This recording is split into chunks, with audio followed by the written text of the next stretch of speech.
जी से भी बड़े हैं, उनको अंत में पढ़ना चाहिए था,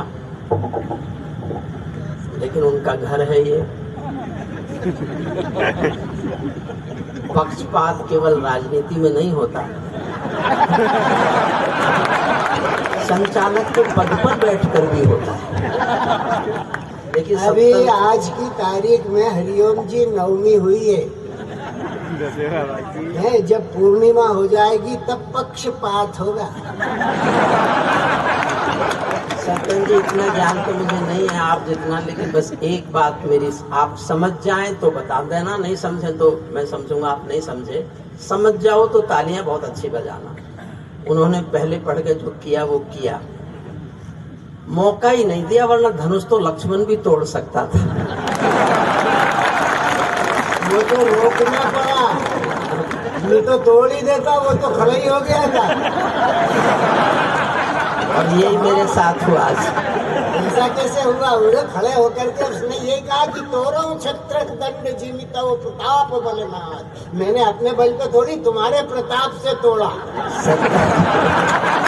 सत्यन जी हमारे इस मालवा के नहीं, पूरे हिंदुस्तान की एक ऐसी विभूति है जिनके बिना हिंदुस्तान के कवि सम्मेलनों का इतिहास कभी पूरा नहीं हो सकता। मैं चाहता हूँ पूरा सदन एक बार जी भर कर दादा सत्यन को, अद्भुत है वो, बहुत अद्भुत। ऐसा व्यक्ति होना, आप आश्चर्य करेंगे, जब ये भाजपा में चुनाव लड़ते थे, एक बार गलती से जीत भी गए थे। अगली बार मैंने कोशिश की कि जीत ना जाए, क्योंकि हम नहीं चाहते थे अकेले भोपाल की विधानसभा का इन पर कब्जा हो, हम पूरे देश के लिए इनको चाहते थे, इसलिए हमने इनको हराया। फिर जीतने ही नहीं जीते। देखिए बहुत जो नहीं कहना था वो सब कह ही दिया है। बहुत अच्छा नहीं है, पूरे हिंदुस्तान में घूमने का मौका मिलता है। सुरेंद्र शर्मा जी भी जानते हैं, सत्यन दा भी जानते हैं। पूरे हिंदुस्तान में कविता, साहित्य और कलाओं के प्रति इतना लगाव किसी सरकार ने दिखाया नहीं। जो संस्कृति मंत्रालय ने काम मध्य प्रदेश में किया, हिंदुस्तान में कहीं भी किसी भी राज्य में नहीं हुआ। कोरोना के सन्नाटे के बाद आदरणीय विकास दवे जी, आदरणीय उषा बहन जी, आप हम सब पूरा कवि कुल ऋणी हैं, पूरे कलाकार और भी तरह के कलाकार। मैं जानता हूं कि उनकी और तरह से मदद भी की गई है, किस तरह से।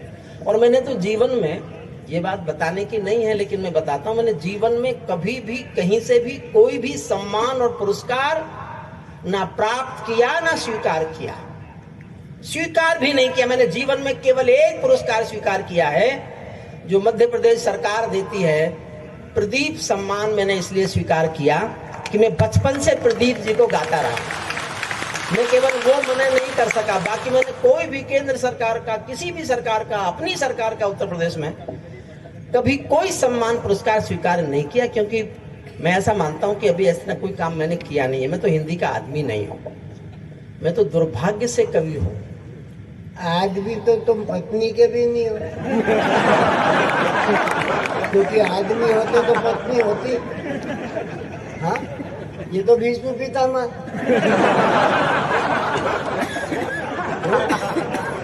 सत्यन दा मुझे भीष्म पितामह बता रहे हैं और आप हंस रहे हैं। अरे हंसने की बात ही है। अच्छा मैं बोल लूं जरा, बोल ले। अपने दिल पर हाथ रखकर कभी आपने सोचा है कि भीष्म पितामह क्यों कुंवारे रहे? जानते हो ना, इसलिए कुंवारे रहे कि उसका बूढ़ा पिता बुढ़ापे में एक और शादी करना चाहता था, और जिससे करना चाहता था उसकी शर्त थी कि उसी की कोख की संतान हिंदुस्तान की राजगद्दी की मालिक होना चाहिए। तो भीष्म पितामह को अपने बूढ़े पिता की शादी की इच्छा पूरी करने के लिए कुंवारे रहने का व्रत लेना पड़ा। और ये बात मैंने इसलिए बताई, मैं सत्यन जी को पिता के समान ही समझता हूँ। महाराज शांतनु, तुम और खोजो एक सत्यवती, मैं फिर प्रण कर लूंगा।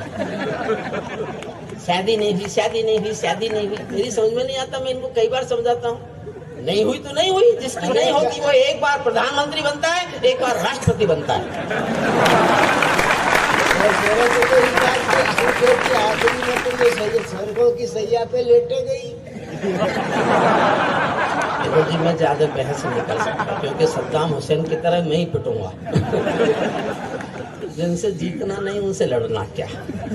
और फिर ये भी पढ़े लिखे लोग जानते हैं, जब आपके सामने का व्यक्ति मानसिक स्तर में आपके बराबर नहीं हो तो फिर उससे बहस पढ़े लिखे तो सब होते हैं, हम तो लिखे पढ़े। चलो मैं कुछ नहीं कर सकता, मैंने हार मान ली मुझे दादा। देखो शुक्ला जी, मैं तो पढ़ा लिखा हूं ना, मैं क्या करूं इनका, इनको मेरी डिग्री तक बोलनी नहीं आती। दबे साहब मैंने 30 साल पहले LLD की थी, तो मुझसे बोले क्या किया तूने, मन का LLD कर ली, कानून में इसके बाद कोई पढ़ाई नहीं। तो मुझसे बोले तू B.Ed नहीं कर सकता था। तो मुझे पता चला ये बिहार में कभी टॉपर भी रहे थे। ये मेरी प्रकृति नहीं है इस तरह बातें करना, बातों पे हंसाना। ये तो मैं इनके साथ रहो तो बुरा असर पड़ता है। अरे बच्चों से छेड़ा खानी करने में मजा आता है, समझे ना। जब नाचता है ना तो ठुमक ही चलत रामचंद्र बाजे ती पहचानिया। भगवान राम की बहुत चर्चा हमारे मुकेश मौलवा ने, जो नई ताकत है, युवा शक्ति है, और सत्तन दाने तो बिल्कुल ही। कारगिल जरूर सुनाऊंगा शुक्ला जी, आप चिंता नहीं करो, मैं कारगिल सुनाए बिना जाऊंगा नहीं, मुक्ति नहीं है। मैं देखिए, मैं फिर सच ऐसे ही बहुत दिनों बाद मौका मिला है, 1.5 साल हो गया। कविता सुनाने की बात छोड़िए, ताली सुनने के लिए तरस गए। पहली बार ताली सुनकर के अच्छा लगा। मैं तो जयप्रकाश नारायण के आंदोलन की कोख से पैदा हुआ। JP के आंदोलन की कोख से 2 चीजें पैदा हुई, एक जनता पार्टी और एक हरिओम पंवार। जनता पार्टी का मुझे पता नहीं कहीं है कि नहीं, हरिओम पंवार महू में कविता पाठ कर रहा है, ये सच है, ये मैं जानता हूं। शुक्ला जी ने याद दिलाया, मैं 30 साल पहले महू आया था, 30 साल, शायद 30 साल हो गए। मुझे नहीं पता था महू की आर्थिक स्थिति इतनी खराब रहेगी 30 साल तक कि मध्य प्रदेश सरकार को आगे आना पड़ेगा बुलाने के लिए। मैं एक आज्ञा चाहता हूँ, बस अब नहीं बोलूंगा, मैं बैठ के, मैं थोड़ा सा पिछले दिनों कमर में कुछ प्रॉब्लम है मुझे, डॉक्टर के सलाह पर मैं खड़े होकर कविता पढ़ने के लिए मना किया हुआ है, तो मैं बैठ जाऊं बस, आ जा।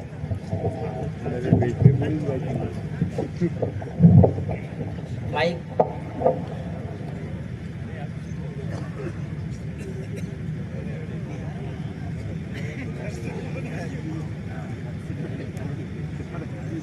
बहुत अच्छी है इसकी।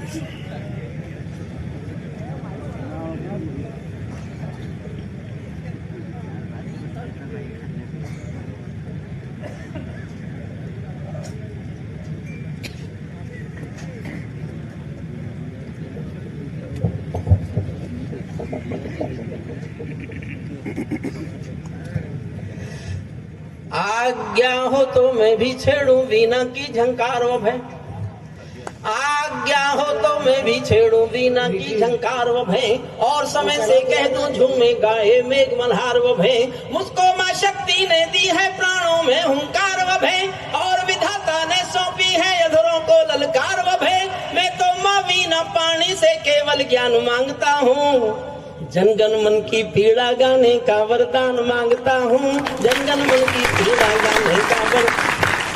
राम की बहुत चर्चा हुई, मैंने भी 1990 में राम पर कविता लिखी थी। 1990 में मैं कविता लिखता हूँ अपने संकल्पों के साथ। वो 30 साल में मंदिर बनने की प्रक्रिया शुरू हुई। मैंने कश्मीर पर भी 1992 में कविता लिखी थी। मैं 29 साल चीखा हिंदुस्तान में, और 5 अगस्त को मैं दुनिया का सबसे खुशनसीब आदमी था जब 370 खत्म की जा रही थी और मेरी कविता संसद में पढ़ी जा रही थी। मेरी कविता का कुछ हिस्सा संजय जायसवाल कोई सांसद हैं चंपारण से, वो पढ़ रहे थे उसी समय। राम पर बहुत चर्चा हुई। मैं राम पर कविता तो नहीं, 2-3 छोटी, जब मैं कविता लिखने के लिए बहुत पढ़ा मैंने, तो मैंने जो 2-3 बोध कथाएं मुझे कहीं पढ़ने को मिली वो आपको सुनाता हूँ। और फिर दीदी ने कहा कि हर किसी घर में एक शहीद का चित्र, क्रांतिकारी का चित्र होना चाहिए। मैं महू के कवि सम्मेलन में आप सबके दिल में चंद्रशेखर आजाद